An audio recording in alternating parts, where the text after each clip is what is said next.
It is Christmas Eve, ladies and gentlemen, or maybe Christmas that you're listening to it. If it's past that time, hey, I need you to listen to these shows, to watch these shows a little sooner so you're up to date. But this is the holiday time. We got on, let me see if y'all can see the GOAT, right? There it is, the GOAT.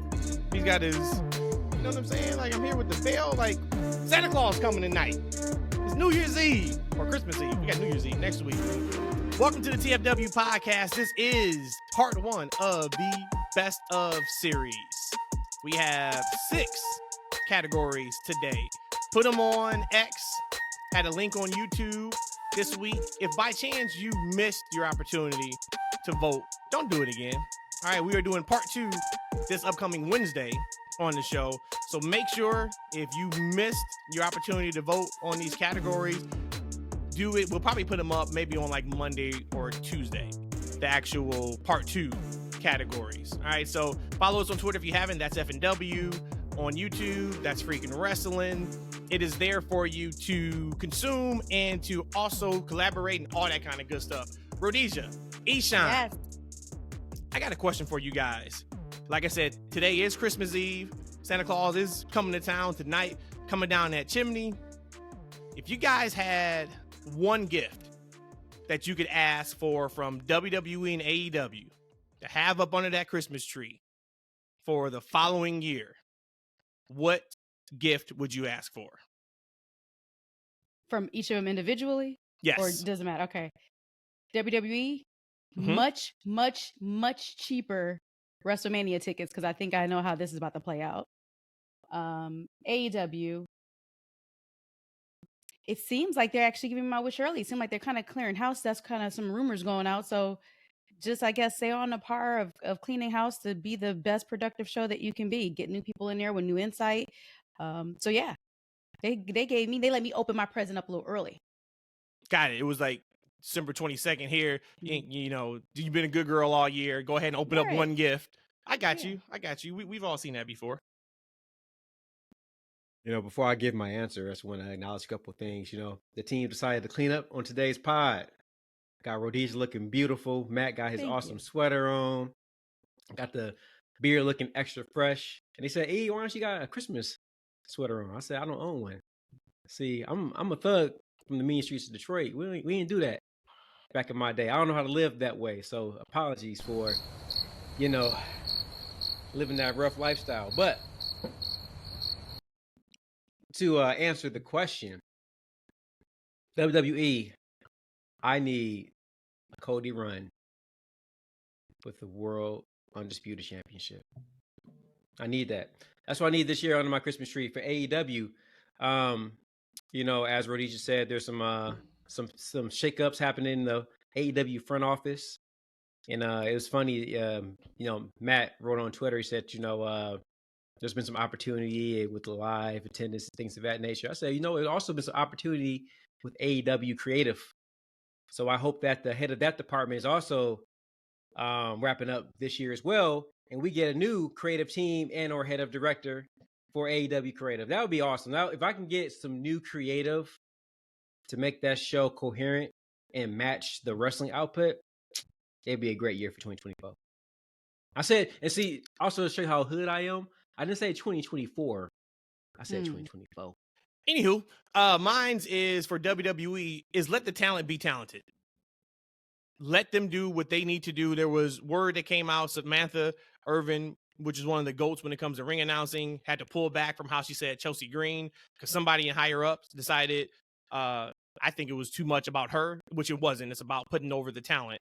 And then Top Dollar gets on X and says that wasn't the first time she was told to not do that with Hit Row and some other people. Let the talent be talent.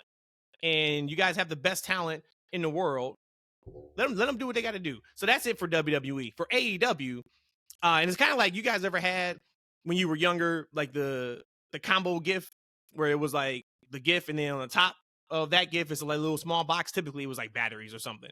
Like it was like maybe like a toy car and then the batteries was also wrapped with it. I got like a combo gift for AEW that I want. Number one is have the Continental Classic be a roadmap to how to have weekly TV that's important and engaging.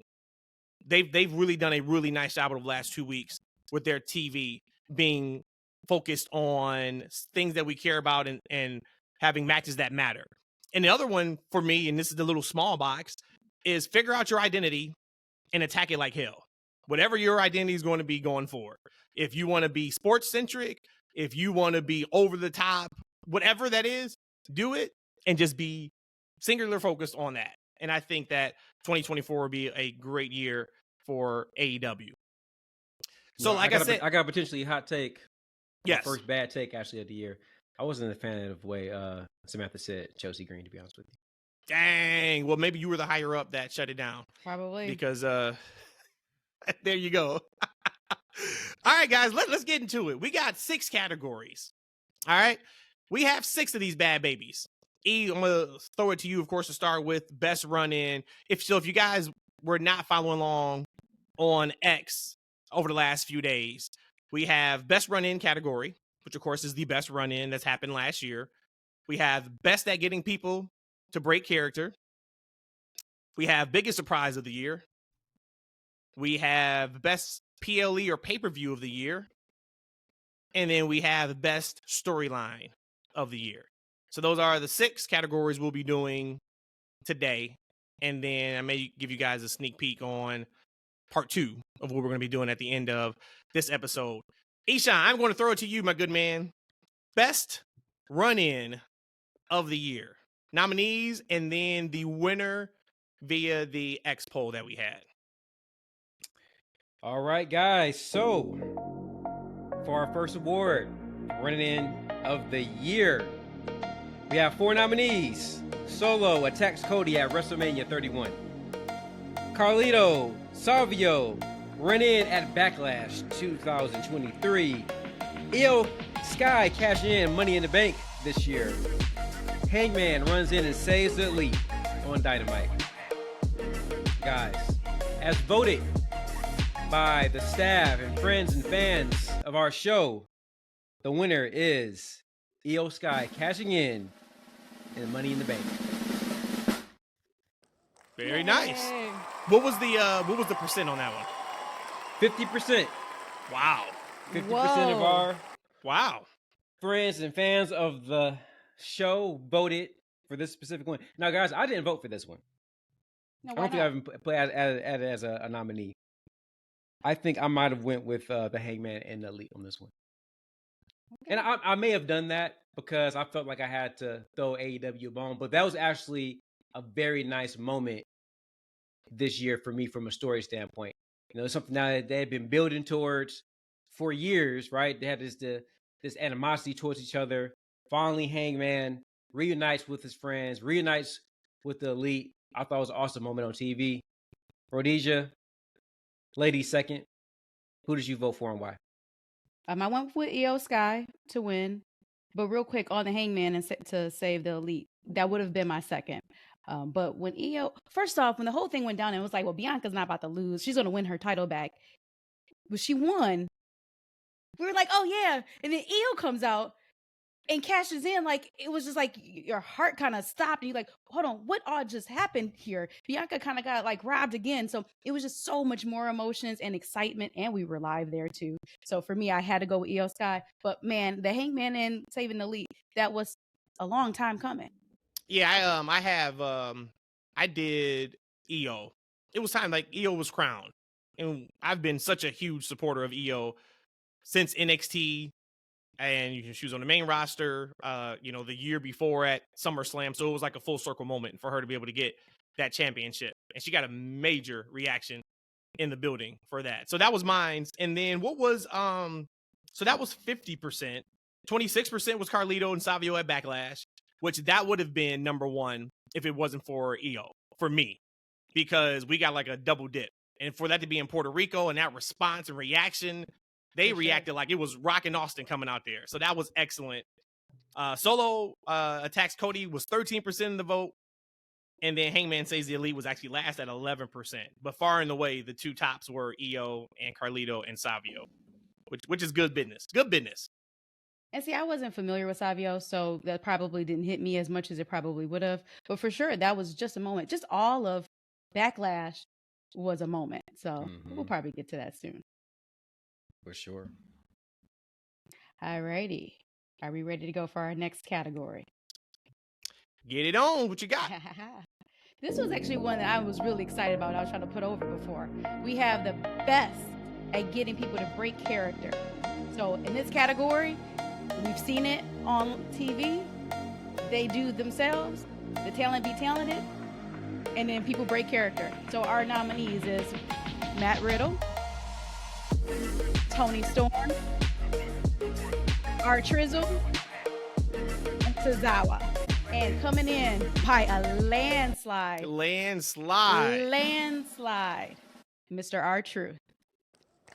R. Trizzle. He led that one with 79% of the vote, which, of course, that's not surprising at all. Next, we had Miss Tony Storm coming in at 18%. Thought that would have been a tiny bit higher. Matt Riddle came in at 3%, so I guess maybe one person voted for him. And then Tozawa actually had 0%.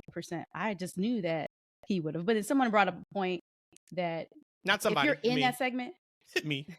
I brought up that point. that if you're in that segment with Tozawa, you probably can already be in a moment of laughter. So again, breaking character, that wouldn't be the case there. But love that category. And again, Truth, you got an award from us. Trizzle. I think we probably, I don't know, but I would say we probably all picked our truth, right? I did not. I went with Tony Storm. Tony Storm has broken everybody that she's had a promo segment with or interview with since she's been the timeless Tony character. From Renee to the other workers to when she's on commentary, they break almost every single time she says something. So I went with Tony. Now, if we were talking, this is before Tony, absolutely, it would have been our truth. And if it was last year, it would have been Sami Zayn. But Sami was all business this year after he turned on the Bloodline in January. It wasn't no breaking. I guess what Jay still broke a couple times, but Jay's going to break regardless. He's got a problem with that. Shout out to Jay. But yeah, no, I went with Tony Storm. Yeah, I think I might have used a little history with R-Truth as well. But he's just so funny, man. Like, what's your favorite R-Truth like break moment? For me, it might have been years ago when he broke Brock live on TV. Like, and I didn't know that wasn't scripted until after the fact, and it kind of totally made sense. But when R-Truth broke Brock on television, I thought that was just hilarious. I don't remember that quite well, and I think I might be making this one up, but I think there was something years ago with Truth and Orton in a ring. It might have been even during Tiny Tim days. It was his name, Little Jimmy, whatever his name was. Little Jimmy. And I think if I remember correctly, Orton was in there, and Orton had, of course, turned away because he giggled. But I mean, every time I see Truth, it's hilarious. He breaks me every time. Mine was when he was still trying to get into the Money in the Bank match weeks and weeks and weeks after it was over, and he was still talking about it. And I think one week he came out there with a ladder. It's like, Truth, don't ever change, brother. Don't ever about the change. one with Kane was involved? Yeah. Yep. He's got a new song out too, so check that out. His song's actually pretty good, but we know he's been a rapper for a long time. And he got some swagger too.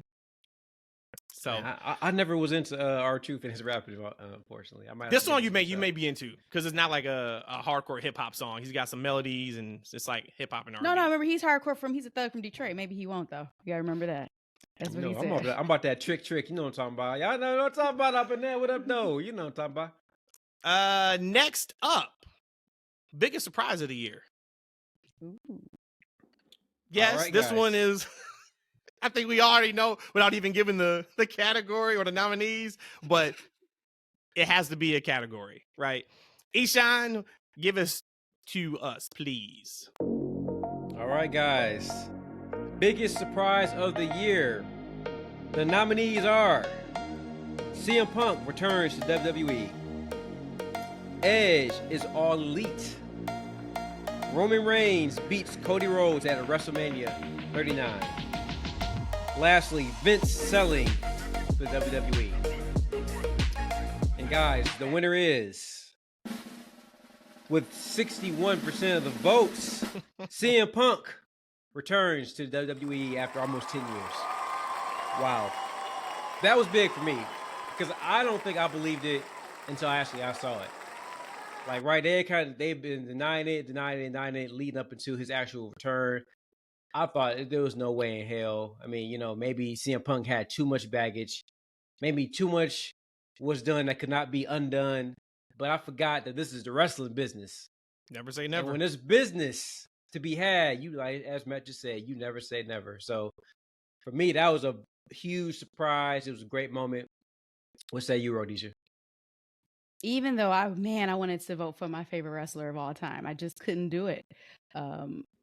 Truthfully, with that one, it was so much rumors. The timing of everything kind of lined up. So when you say biggest surprise, I guess in totality, Punk coming back was a biggest surprise. But just living in the moment, I knew and in hearing Matt talking, Punk's coming back and da-da-da. So to me, it wasn't so much of a surprise.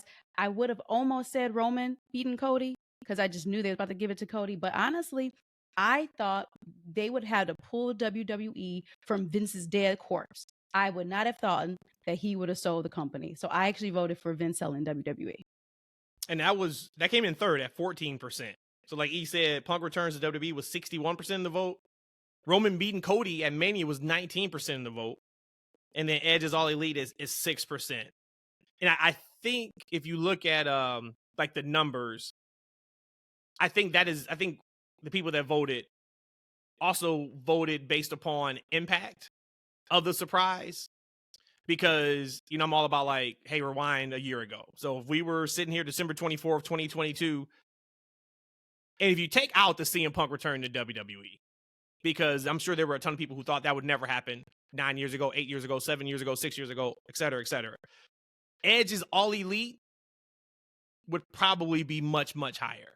Sure. If we're like, hey, this time next year, Edge is in AEW. Right. You would be like, I would have never seen that coming. Whoa, what happened? But I get it, because if you look at it from a business perspective, everybody just thought Cody was going to beat Roman, even though I've been telling you guys since February what was going to happen there. And then to your point, Vince selling WWE, yeah, I think maybe that wasn't as much of a surprise because he got outed like in July of last year with the sexual allegations and all that kind of stuff. But if you just look at like this year and this, we of course, we'll talk on Wednesday's pod is be more of like the MVP of the year awards, best match of the year, best promo of the year, like those really, really deep. But if you just think about these surprises, this was a hell of a year. Edge is in another company, Roman beating Cody, Vince selling WWE, and Punk is back in WWE. It's like, wow, that's crazy talk, but that's good stuff. So yeah, 61% of the vote is Punk back in WWE. But you know what, Matt? I think Vince selling the company would have been bigger to me maybe like 10 years ago. I just thought it would be a family business, like right. I just thought it'd be something that Stephanie would continue to always be in the family. But over the past couple of years, it seemed like he was trying to sell the business, right? Even before the allegations, it seemed like this was a company that was, hovering around, maybe selling to Disney, selling to ESPN, which I guess is under Disney. It just seemed like this was a company that was on sale for whatever reason. And I think it's very interesting still to this day. I would like when Vince comes out with his tell-all book, if it ever comes out, I would love to know why, right? Why did he sell the business versus keeping it as a family-owned company? Did he not believe his kids can run this business? Did he not want to leave it for them? Or he just said, you know what? This was my thing. I'm done with it. I'm just very interested in his decision-making on that. I think it was, hey, I'm going to have a hand in selling this business that I created because the family is still running it. H is still running it, so it'd be different if he sold and everybody got kind of just, we've seen that happen before. You buy a new company or whatever it is and you bring your own people in. But no, and for the most part, Shane's out and H is just an employee for the most part. Shane's been out for a long time. Remember when he went to go start his internet company, he left. We were like, okay, yep. I just that knew was like, next. 15 years ago. Yeah. And I think Steph is just over it too. I think she was like, my daddy nasty. I just want to go home and be a mama. I think that's how that was. All right. What is next? We got the finish. Best finish of the year. And this one was a much better category as far as people's opinions. So, best finish of the year.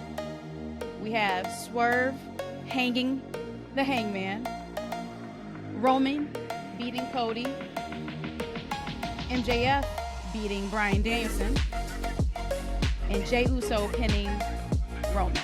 Mm-hmm. So the winner of this one by 50% is Jey Uso pinning Roman. Easy answer. Full transparency. I did not vote for this one. Not at all. Matt and I had some conversation about that, and I can kind of see his point now, but I still stand by my vote. I actually voted for Roman beating Cody. You just said you didn't Mania. vote. No, I said I didn't vote. No, I said I didn't vote for Jey Uso pinning Roman. Oh, I thought you said you didn't vote at all. No. I voted. I voted. And that came in at 22%. That was actually tied with Swerve hanging the Hangman. And then last was MJF beating Bryan Danielson at 6%, which I thought that one was a little bit flawed. That was a pretty great Iron Man match too. But I guess and it was the way and the finish. Mm-hmm. Right. Well, the match, and we'll get to match of the year on Wednesday, so we won't bring up anything about the match itself. Mm-hmm. But the finish, and I think this is also because it happened back in March or whatever it was. If you guys remember, that finish was so spectacular because MJF beat Bryan. Like it was a lot going into it, and then how they finished it with him cheating and still just being MJF at the end of the day and doing what he needed to do to win, but still showing he could keep up with Bryan throughout the entire match. It was a lot of awesome wrestling storytelling in that finish in that match. Eshaun, who did you vote for? It's been some weeks. I know, it's been some weeks. Right now, he's going hard, even though he's on mute.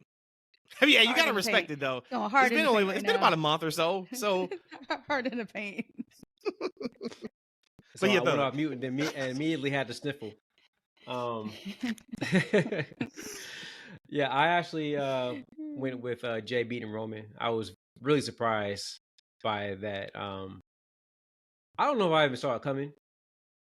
I think we guessed and we kind of thought that might be a good ending to a match, but I didn't expect it to happen because, Roman had been unbeatable. We hadn't seen anybody beat Roman in 25 years, right? And so we thought that maybe somebody like Solo would take the pin for the team, right? But it actually ended up being Roman.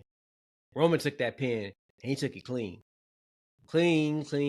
So that for me was huge. But the other nominees were definitely very, very interesting. We're going to talk about that Swerve and Hangman match another day, but that was an awesome finish. The Roman beating, Roman beating Cody. That was a horrible finish. We need to have another category called the worstest ever finish of a match. That was the best finish. Best finish. It was definitely the best main event finish in Mania. Man, I just remember leaving. For sure. Really on Cloud 9. Man. One of the best spots too after we got back. 50% is right. And when we put this category together, Rhodesia actually put that category together, and she didn't have Jey pinning Roman on there. And I'm like, because we haven't talked about what we voted for or anything before right now, this moment. So I wasn't going to, of course, stooge off that was my vote. But I'm like, you're forgetting one, and the one you're forgetting is the moment of the year. And it was Jey Uso pinning Roman. To E's point, Roman hadn't been pinned, I think, in 3 years or 2 years or whatever it was. And that singular moment, on top of another piece that we're going to talk about here, I think actually next, with Jey and his ascension of where he's at now, is strictly due to that moment. Right. And I guess it stooged off. He was going to lose at SummerSlam the next month because I'm like, Roman's not taking back-to-back pins. That's not going to happen. But if anybody should have been the first to pin Roman, title or not, Jey Uso was the right call. So that was number one. And if it was like, if I had to vote like a number two, my number two would have been Roman beating Cody. For sure. And that's strictly because of the trajectory that took Cody on for the rest of the year. Real quick, which is interesting. You said what? I had one, and tell me what y'all thought. I thought it was a good finish. Maybe not like the leading up to the sequence and oh my god, the win itself, but I really enjoyed that Damian Priest and Bad Bunny match at Backlash. I actually thought that maybe again not won this category, but I want to honorably at least mention that because I think Bad Bunny, anytime you bring in somebody new, you get Logan Paul. When you get these celebrities, it's almost like, okay, you got to earn your stripes. But I Bad Bunny from his entrance to fighting a hardcore match against Damian Priest. And again, shout out to Damian Priest for putting him over and having a wonderful match with him too. But I thought that was a really good one too. Maybe that could even fell under a match of the year, but I like that finish. Definitely good match, good finish. Yeah, and the match was great. Yeah, just to your point, outside of that top, because that finish doesn't belong in the top 4 that we probably went. But say if we went, 6 or 7 nominees, yeah, I would say so. All right, we are on to best pay-per-view or PLE of the year. Nominees. Let me pull this thing up if I can find it. There we go. WWE WrestleMania Night 1, AEW Revolution, AEW All Out, and WWE Backlash. I would say that the one I voted for won pretty handily, and that was WrestleMania Night 1. Top to bottom, one of the best WrestleManias we've ever had, let alone, of course, of the year.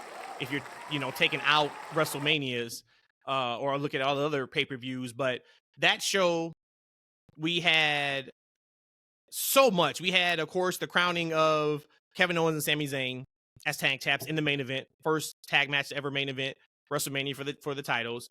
We had an incredible match with, who was it? It was Rhea and Charlotte, right? Charlotte, yep. Which they could have easily been last to go on. They worked like they were the last.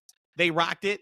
If I'm not mistaken, that was also Dom and Ray, correct, on night 1. I believe so. I mean, from top to bottom, which is one of the best shows that we've had this year. I think easily. But I'll tell you what's interesting. So that one won with 62% of the vote. Number 2 was Backlash at 28% of the vote. And then AEW Revolution was 5%. AEW All Out was 5%. I do think Revolution probably deserved more votes, but it wasn't better than night 1 for me of WrestleMania. What do you guys think about the poll results? And then what was your guys' answer? I'm pretty aligned with what you said. I do think Revolution needs a little bit more respect on its name. It should have been a little bit higher, but overall, WrestleMania Night 1 is something that's just was perfection. Night 2 is perfection because I was able to put my ones up at the end of the night. But here we go, put them up. But Backlash, it was just an energy about it. Maybe that's just what it was. Maybe it was just an energy about it. And we know when it comes to wrestling, movies, music, it's the passion and that's made it in that creation, and that you can feel it. And it kind of transcends like our normal senses, and you just feel it in a different way. So that one was a really special one. But again, I voted personally for WrestleMania Night 1 myself, but it would have been Backlash if we didn't have WrestleMania 1. Yeah, I had to check, make sure I wasn't on mute again. I voted for Backlash. To me, from an energy perspective, that was like the best crowd I've ever seen on a pay-per-view. Because you think about one of the great things about attending a live event, it's the energy you get from other fans, right? It's the excitement you get, this seeing the wrestlers feed off of that. When you're in live attendance and you're within a hot crowd, it's nothing like it. It's just like a utopia. Like, it's just great vibes, right? It's just great vibes. It's positive. Everybody's high-fiving. It's like a love fest, right? And it's great to be in the building sharing your passion, your love for the sport with other people, right? With thousands and thousands of attendants, right? And I felt that same energy at home watching the PLE. And I don't think I've ever felt that from another show. It's like that Puerto Rico crowd energy just was all in the Daddy Cave that night. And just seeing like the emotion from the wrestlers, right? When Selena came out there and she had her whole little Puerto Rican flag cape thing, and you could see her fighting back the tears, and the crowd just showing her so much love and support, to the love that Io Sky got, right? that was one of the best reactions she's had from a WWE crowd that I can remember. They turned Bianca Hill for one night. Yep. They turned Bianca Hill. That man, she didn't know what to do either, man. She tried her damnedest too, but man, but just the love and support that they showed Io Sky, and just the passion they showed, even for their dislike of Bianca, if that's what it was, to the main event, to when, you know, the live crowd are there in sync rapping Bad Bunny song as he comes down to the ring. That was a concert. Like, exactly. It's like a concert feel, right? I mean, it was like a rock star appearance. So for me, and of course, the storytelling leading up to those shows was great. And that's what it is for me. It's about characters and stories coming to life and getting awesome finishes. And we got that with that show. It just was amazing. WrestleMania night 1, I don't even remember what the damn show or the matches were, to be honest with y'all. Like, that fart stain of a finish that we got night 2 ruined that whole show for me. I don't know. I don't know what I could tell you about that night 1. That night 1 can go to hell for all I care. Because it was ruined the next night with the worst finish in our history.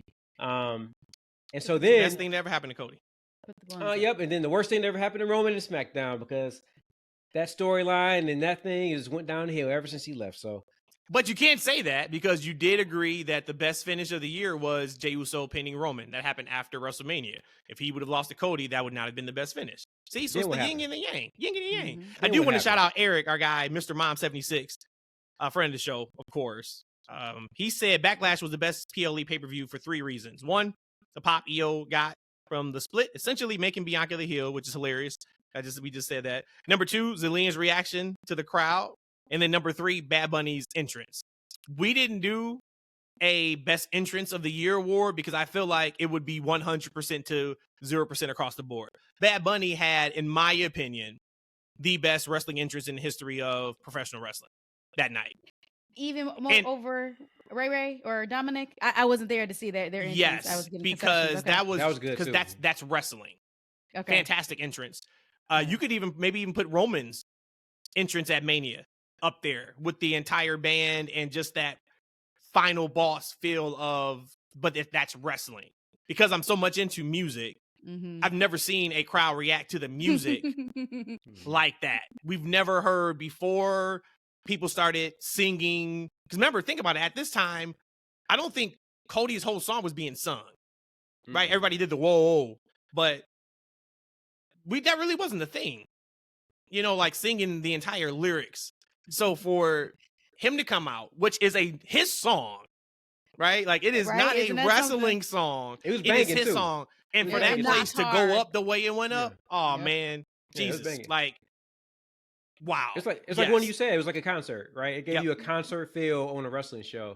The vibe on that show was amazing. And like I said, for me to feel that way, I don't really pick up on vibes like that. I kind of actually intentionally shut out things like that. I don't like to be overwhelmed. I don't like to get overstimulated.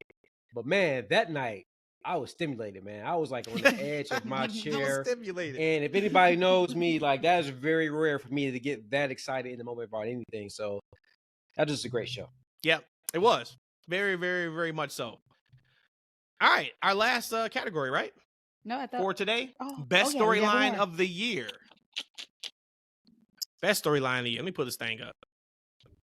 See what we got here. Let's see. I had it up, and then you guys talk among yourself while I pull it up. Talk among yourself. You know, it's funny. So I went to pull my list up as well, and then my page blinked out. So it's probably the same thing. Probably happened to you. I do think it's funny. Speaking of why, okay, I found it. But I say I keep a screen grab of it. Yeah, Eric also had 2 write-in categories. So before we get to the main event of day 1, let's get into his write-in categories. Number 1, Eric said, what was Eshaun's best excuse for not watching a women's match in 2023 on the podcast? Rhodesia, what do you have for that one? He wanted to eat some food. He wanted to eat some food. I like that. Mine's was he was busy modding a video game. Good one too. So he couldn't watch a women's match. You can't vote for your own, E. That actually might be true though. I think that's happened. No shit. I know. I think I That's why actually we went to said go it. get something to eat, and I think I might have been modding the game. I'm like, okay, this is a good time to go ahead and mod this game real quick. Yeah. The second write-in category, and E, you can lead with this one. What name did Rhodesia mispronounce the best? And Eric went with when she thought it was a head bunt, B-U-N-T, and not a head butt, B-U-T-T. That's a really good one. I got something different than that. But E, do you have one? What was Rhodesia's best mispronunciation? Man, Mr. Eric and I are on the same page because I didn't know his questions, but we have a lot of the same answers. I thought that the head bunts really surprised me. This is one of the things where I'm like, man, I thought I knew Rhodesia, but the more we Said do the that show, on I didn't pod, know. too. I didn't know shit. I'm like, how does she not know what a damn head butt is? Like, she had like no idea, and I was really just like I think I was quiet as she was talking. I was just really amazed that she didn't know what a headbutt was. That was No, I incredible. knew what it was. No, She had I to knew what it was. legit look it up and Google it too. No, did. I'm Right. actually about to spend some time since we're a little bit on time here. If you look it up, the two words separately actually completely describe what I was trying to say here. It was a head and a bunt. That's exactly what it is. You gotta the relax, actual man. phrase of it, the phrase of it is a head butt. You gotta stop. To me, again, what makes Double no down sense on at it. all. So You let's gotta think stop. about it. Let's think gotta about stop. what we're doing here. What we're doing. We're not butting heads. Like, it's not my booty against your booty. It's my head against your head. We are bunting against each other. Now, gotta I stop. take it. I own it. Head bunt is not a word, but them two separately. And if you go on there, there's like pages and pages and pages of Reddit, Webster's Merriam Dictionary that talks about how people can put those two words together, but it is not a word. I made that up. So be it. What you gonna do? Well, mine's It's is when just you real when quick, you- real quick. It's just amazing. This is a word and term that's been around for like thousands of years. Rhodesia's just now. And I've been breaking saying it for down 39 if years. if it makes sense or not. head bunts. Mine's is when she adds S's to things that shouldn't be S's to it. That's mine. She does that like weekly. I'm black. Hey, but you know what? are you? I think that might be a Detroit thing though. Because I honestly thought Kroger's was Kroger's forever. But then one day I looked, I'm like, you know what? It actually is just Kroger. Like, if you guys don't have a supermarket in your areas, That's funny. Kroger your areas. is a in your areas. It's a Okay. supermarket. But I thought it was Kroger's. Is it hey, give me this. Another, Okay. is it Myers? Meyer. It's Meyer. Meyer. No Is it S. See, Unless you're I going heard to it was two of them in the Myers. same day because the first one is sold out of something, you ain't going to Myers. You're going to Meyer. But the bad part is I even text with the S on the end too. So I give you that for sure. S's. We ain't going to Outbacks. We ain't going to Red Lobsters. we ain't doing none of that, man. Last category. Best storyline of the year. Number 1, MJF and Adam Cole's bromance. Number 2, Sammy turning on Roman and the Bloodline. Number 3, Cody's redemption story. And number 4, Jey Uso leaving the Bloodline. And the winner is not by 74, but 74% of the vote is Sami Zayn turning on Roman and the Bloodline. Abso-freaking-lutely. There was another one I was really, really close to voting for. But before I get into my stuff, throw it to you two. Thoughts on 74% of the vote? 15% was Jey Uso leaving the Bloodline. 11% was MJF and Adam's bromance. This is very surprising. Not one vote for Cody's redemption story. that story. Sorry, I didn't mean But to that's say that. interesting, though, because he's super over. Yeah. He's more popular now than he was when he went against Roman, and not one vote for his story this year being the best storyline of the year. Now, granted, I think that may speak to the other storylines, but I thought that was really, really interesting. So far, that was the only, besides Tozawa, that was the only nominee that didn't get one vote. Let me address the Cody redemption story. I think probably because the people who probably are super high on Cody has felt that this year maybe hasn't been his best, although I think he's had, for him being on this pause to get back at Roman, I think they've done a great job with him. So I'm wondering if they're like, well, I'm mad since he lost against Roman, so kind of forget everything that's happened, because everything he's done this year has been for nothing, meaning not for the title. Mhm. I would disagree with that, but maybe that's how they're feeling, to give them like no votes for that. But I went with the MJF and Adam bromance.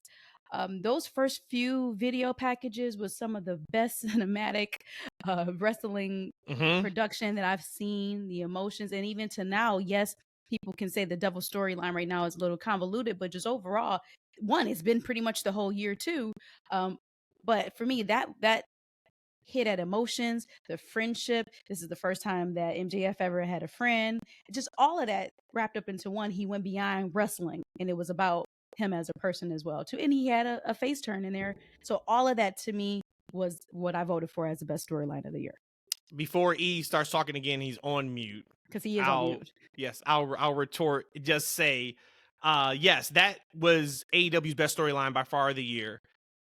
I think that if the storyline would have been over by now, or if they would have did a much better job with the devil stuff recently, I think that could have possibly been in order of maybe the best storyline of the year. The one I was going to go with was Jey Uso leaving the bloodline. And that was strictly because it gave us that moment of the super kick on Roman. It gave us at Money in the Bank, Jay pinning Roman. And then it gave us main event Jay in his full glory as of right now, which is arguably top 3 over talent in the entire company. But we did our post show of Royal Rumble, live post show. And I just remember not even being able to put into words what we just watched, because it was 28 minutes of no physicality outside of 3 chair shots and a beatdown after a match, where they gave those guys almost an hour between the match of Kevin Owens and Roman Reigns to almost 30 minutes afterwards to tell a story that took Sammy out of here. It led to, night 1 being tag team main event for the first time in history. And it made that bloodline story without a shadow of a doubt at that point being the best storyline program, however you want to say it, in the history of wrestling for me. So that's why I understand Sammy turn on Roman and the bloodline. But that Jey Uso one for me was like, man, that's a really close number 2. Well, I was going to say, I almost felt like in reviewing this that the bloodline stuff happened like 2 years ago. Feels like it, right? Yeah, it seemed like so long ago. But I voted for Sammy, and just because I remember the Sammy bloodline stuff was like must-see TV. Like, right, I always kind of gauge things based on like some of my non-wrestling fan friends if they watch things, and a lot of them were watching the bloodline stuff. I remember when Sammy was in the bloodline. When I was watch SmackDown, my wife, who runs out of the room anytime I turn wrestling on, she will literally, because like, and also so she wears glasses, but she doesn't wear them in the house for some reason, so she can't see either. So she would walk up to the TV. So we got this 50-something inch TV on the wall, so she has to get right up to the TV, and she has to stand right next to it, almost like like in a WE segment when the wrestlers are like right up on the TV, stand to an angle. Yeah, just like, looking all awkward. to Like no one shot. does that, right? Like that's what she's doing when she's watching these bloodline angles, right? And she just stops what she's doing and she watches and she's entertained every single week. It was just must see TV. So I voted for that guy. I thought it's just must see TV every single Friday. Jay was just a continuation from the bloodline, because that storyline itself just was hot. We had kind of wanted to see Jay break out for so long, and it finally happened. So that was just a good part too, and follow up to the Sammy stuff. But to talk about Cody, my guy Cody, right? I didn't vote for Cody in the story because I feel like the story is still going, and I felt like probably for this year it kind of went on pause, and especially we got that dud of a finish on night 2 of WrestleMania, right? So I can't get a vote for that. But I think his story has been on slow play for a long time. Hopefully, we get that story ramp back up soon this year. But for me, it had to be Bloodline. It had to be Sammy and Jay. We're watching SmackDown. I was like, I got a hot take. And this is probably a great time to bring it up. I don't know if Cody beats Roman again this year. As crazy as that sounds. Put up the ones again. And I'm only basing that off of what if it's Solo that's to take the belt off of Roman. And that's always been the plan since Solo has been a thing on the main roster. And my reasoning of thinking that on Friday, I was watching him and they're doing more to protect him than anybody else in the company. I rewind back to going to Wale Mania, WrestleMania weekend, and hearing Cass and Shoes just talk about they were told from WWE's PR team, he's not to talk. There is no laughing. There is no breaking character. And Wale Mania is all that is. It is just a party of wrestling and music together. And we're just here to have a good time. Doesn't matter if you're from AEW, WWE, Impact, wherever the case. Everybody can come and everybody belongs and everybody has a great time. So to hear them say that, I'm like, okay. Then you fast forward to this past week. There was a video on Solo's, I don't know if it was on Solo's social media account, but it was found from years ago where Solo's just acting a fool in a good way. Like he's just playing around. He scrubbed that video from the net, and then he made his social accounts private.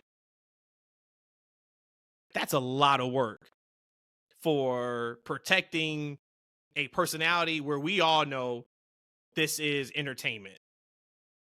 Jay just had an interview a couple weeks ago where he talked about getting back with Jimmy after they have their one-on-one match, hopefully, and continue winning titles. So they're like number one, like in the history books, right? Like this is where like they're supposed to be super duper entrenched in. I hate those guys over there. He also said in the same interview that, man, like I hit him up on text, like y'all main event SmackDown, I'm main event Raw.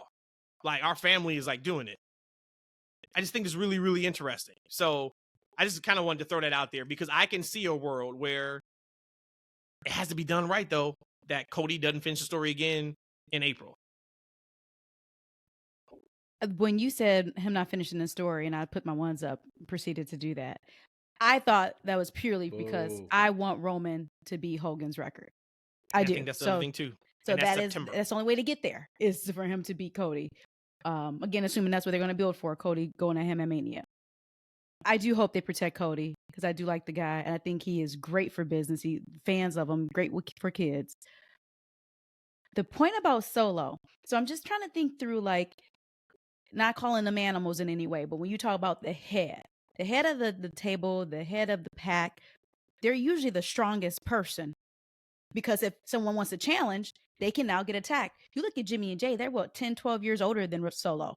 So from age alone, does that actually make sense? Absolutely. Solo can be the new tribal chief because he's younger, he's massive, he's huge, and he's dominant. And you would want to, if you're going to give the reins over to somebody, you want to give it over to somebody who you think can hold the fort down for a while. And if you talk about, again, Jimmy and Jay, they're 38, 39 years old. I'm not saying that's old at all. But the point is, you got Solo, who's at 30. He has a much longer time to be able to hold that title. So I can so see them waiting for Solo. If Cody doesn't win against Roman, this is to be like you're too young to know this, Rhodesia, but this is like it'll be like Lex Luger and the Lex Express. If he loses, it'd be curtains for him. I think that was 93 SummerSlam. Actually, that was at the Palace. So if anybody who wasn't watching wrestling, real quick, Lex body slam Yokozuna on 4th of July. They did this whole boat thing great. And he went around in every city called the Lex Express. Like shaking hands, kissing babies. They were trying to make him the next Hulk Hogan. Mm-hmm. Didn't work. And they figured it didn't work. And the house show matches he had weren't good. They didn't get the reaction. So when they got to the main event of SummerSlam, he won by count out. He had like a steel plate in his arm. He hit Yokozuna with the steel plate. Yokozuna goes out the ring. And then he's just laid there, count out victory. He celebrated like he won the championship. The faces came out and lifted him up on the shoulders. And that was kind of like almost the end of that experiment with Lex Luger. But if you guys hadn't seen that, pull it up on Peacock. But that's what he's talking about. Absolutely. And that's kind of what happened. It's going to be, if he doesn't beat him, I think that'd be kind of a stain for him. number one. And I think he's one of your top guys. You need to protect him. Number two, I'm tired of Roman. But that's not the point. He needs to. No, it's not the point. It's not. I think that is the heel point. heat. No, it's not heel heat. It's X-Pac heat. Like, I'm at the point to where I don't want to see him do this anymore. That's heat. No, but you're still going to tune in for him. Like, no, that's incorrect. I want to tune off. But you're not going to tune Roman Reigns off when he's on TV, though, is what I'm saying. You back in the day when we called that X-Pac heat, people said they turned the channel. I still don't know if they did or not, but they said they turned the channel. So anything Roman does, you're not going to turn the channel from Roman. We just had a topic about me going to eat when women come wrestling, or me going to I got all kinds of shit to do. I don't have to do anything. Like, life is too short for me to sit and do things I don't enjoy. I don't enjoy it. So for me as a fan, this ain't for me. Like, this run, it needs. I'm ready for something else. I'm ready to see an actual champion defend his title more regularly in the show. I think the whole thing is running its course, and I don't think I'm the only person feeling this way. I don't give a flying shit about Hogan's reign. I don't care. I don't know how long he's had it. I don't care. I don't think a lot of people care about it either. So I think they should move on from that. So you don't want him to break Hogan's record because he is so close. I don't care.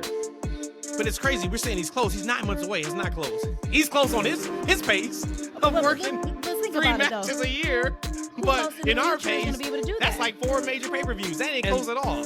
And I got to sit through 9 months of him defending the title, twice every 6 months. You know what I mean? To watch a program with no champion representation week after week. Do y'all want to see that for another 2 years? Oh no! Well, I think WWE has enough people at the top that with Roman not being there, I'm perfectly fine. We've come on here and we've said this now for months. Then you have all these people up there. I'm okay with Roman not being there. I think this is probably the best opportunity to have somebody break Hogan's record because we are so far. Yeah, 9 months is a long way from now, but I'm saying in totality, we're closer to that finish line than we are any other time. And to be honest with you, I loved Hogan back as a kid, but the man turned into a villain to me. But Hogan defended the damn title. I don't know if I would even really respect him breaking the record based on how little and few he's defended this championship. Yeah, and that's what a lot of people said.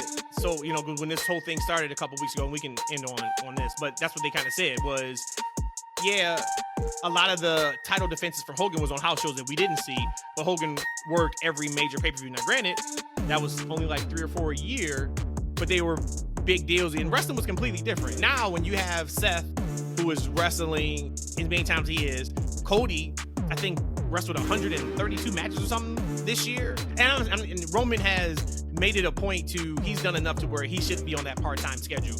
The argument, though, is you can be on a part-time schedule, but just don't hold that belt hostage anymore.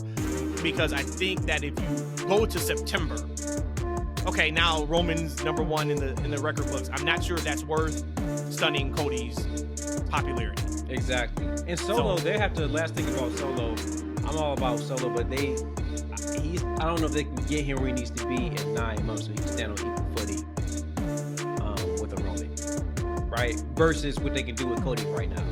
But I don't know in 9 months Solo can get to where Cody is to be able to realistically challenge him and look like he can win outside of storyline purpose.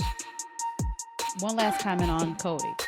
Is there any way or any world where we can hold off on Cody and Roman until after September? Yes. And that would be something drastically happening in the Rumble match. He doesn't win it. Something drastically happens in that match, and that's the trajectory he goes on to WrestleMania. And there you go. But if that happens, you need to really make sure that the card and the feel-good moments are through the roof. People have bought tickets for Mania to see Cody win the championship. And yes, now you got CM Punk, which is an added bonus. But you're going to need to look at flipping that belt on the Punk. You're going to need to look at like a Big E return at Royal Rumble, and he's got a major match. You're looking at Sasha Banks return, and she's got a major, you have to really protect that card for people to not feel like we just got screwed. So good conversations, good stuff. All right, guys, that is a wrap. Thank you guys again for everyone that participated and voted. on the nominees and categories. We will put up all of the categories. We'll do it on Monday. I have it on Monday, so you guys got like 24 hours or so to do the voting, and then we will do our year-end part 2 on Wednesday. Appreciate you guys. Love you. Have a fantastic Christmas, Merry Christmas. Eve, Christmas Day, and we will talk to you guys on Wednesday.